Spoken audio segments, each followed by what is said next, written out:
Mudavadi is in the business of bringing down his small house to cause total destruction to both his supporters and opponents.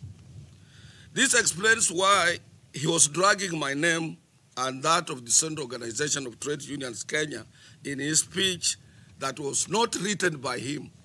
For anybody who has been listening to what William Samoei Ruto has been talking about me, about Raila Amolo Odinga, about President Uhuru Kenyatta, that is the exactly person who crafted Musalia's speech. That was not him. He has over the years displayed himself as a humble person who doesn't want to attack others. So that was an imported language into his own mouth and properly orchestrated by our arch enemies, the speech that Kenyans were treated to yesterday. Mudavadi, who I strongly believe suffers from the Peter Pan syndrome in his political career, is used to breathing the political oxygen of strong men around him. And that is why he has been unable to grow his own lungs and thorax. Because if you are used to breathing some borrowed air, like the air here, I breathe very well-known air, like ozone air. And then when you are on your own, or you are on high altitude, then you cannot be able to grow your lungs and be a person who is healthy. This has made him not to, this has made Mudavadi not to breathe independently of strong men. In other words, this has made him not to be himself, or in a language understandable to the environment, says that Mudavadi cannot drive alone without being driven by other people or close friends. Or in other words, that Mudavadi cannot be an independent political seeker. He cannot seek for a position as Wycliffe Musalia Mudavadi. For instance, in the 90s, Mudavadi survived from the political oxygen of the late President Moi. For those who knows Mudavadi, Mudavadi has been just like Moi's kid since his father passed on, when he was firstly made a minister and so on, and nursed very well up to the year 2002 when Kibaki was coming in. He lost even his parliamentary that year, his parliamentary seat, after having made the same mistake, such as the one he made yesterday. He lost it. I personally went to his office, he was the Minister for Transport, and told him, Musalia, your friend Raila Amolo Odinga has proposed you to become a president. And NAC people, including President Kibaki, are supporting you. Don't make any mistake of going to be a vice president or to be appointed, as I've heard. You will be a vice president for 2 to 3 months, and that will be the end of you. Indeed, he didn't listen to me. He lost that opportunity. I would remember vividly, I had bought a new Nokia telephone. I broke when I saw it on the newspaper that Musalia has been appointed as vice president instead of becoming the second president of the Republic of Kenya. Thunder doesn't hit a tree twice. Wycliffe Musalia Mudavadi will never ascend to the presidency. You can take it to the bank. This was shocking, considering at a time President Moi left politics, Mudavadi was a shining star at that particular time, a star that he has never been able to recapture. Later, it is Raila who picked Musalia Mudavadi from the political cold to make him a deputy prime minister in the year 2008, a position that he was equally given on a silver platter. The right person at that particular time who would have claimed this position from Raila would have been William Samoei Ruto. And that is where the enmity between Raila and William Samoei Ruto started, because Raila had a live sport for Musalia, political sport for Musalia all over the years. Thereafter, Mudavadi continued breathing and serving on Raila's political oxygen before his catastrophic failure when he tried to contest for presidency in 2013. You know what happened to him when he made a trial in 2013 to become, to vie for presidency. Most of you know how many votes he scooped, not only in the entire Republic of Kenya, but from Western Kenya. So what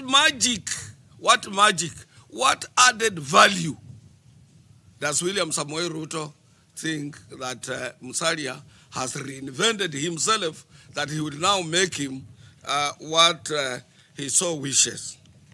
It goes without saying that after 2013, Mudavadi has not only been a thorn in my flesh, I personally, and that of Raila, and indeed other leaders with who he has tried associating with.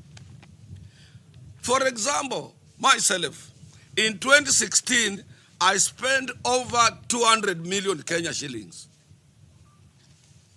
I heard him saying about the sources of my income and what have you. Why couldn't he at that particular time question, this money you are spending on me to make me a Louis a spokesperson 2016 on 31st of December, where did you get this money?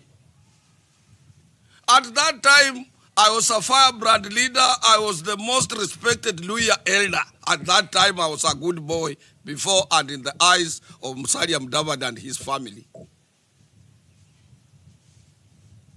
At that particular time, Court was a firebrand. I was the likings of the late Tom Mboya, Dennis Akumu, the late Juma Boy, the late Sam Muhanji, the same Chadwick Adongo, the people he was mentioning yesterday, of whom he didn't attend their funerals. Musalia has no history of the late Tom Mboya. He doesn't know him. Musalia has no history of Sam Muhanji. Musalia has no history of Chadwick Adongo. He doesn't know them. Somebody had written for him. Musalia has no history of even Peter Freddy Kibisu, who came from near him. Former Assistant Minister of Labor and the person who took off from Mboya as the Secretary General of Kenya Federation of Labor. He doesn't have any single history on Kenya's labor movement.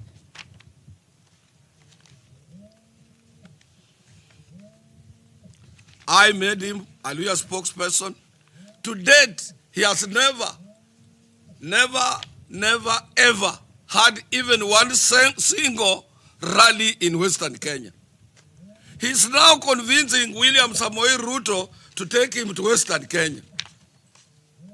The question Kenyans are asking, whose meetings will be that? The ones they have proposed on Wednesday and Fridays.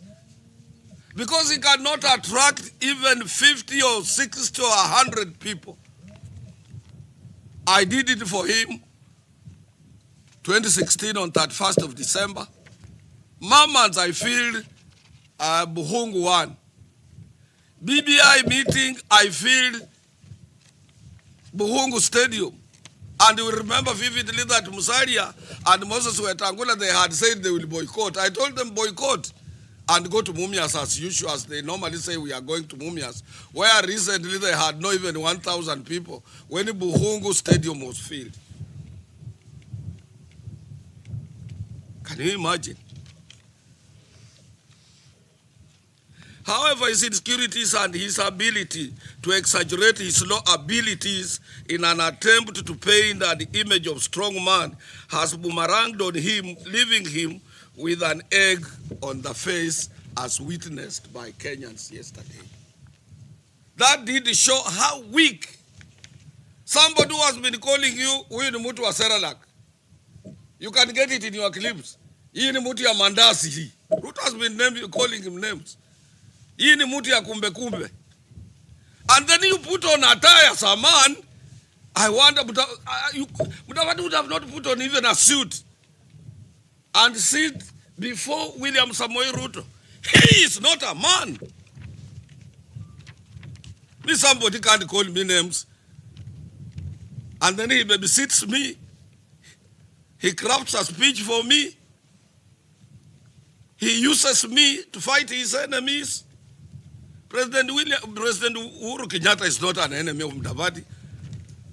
President Uhuru Kenyatta is not an enemy of Luias. Raila Amolo Odinga is not an enemy of Mudavadi. He has made him assistant minister. He has helped him all the time, all the way through.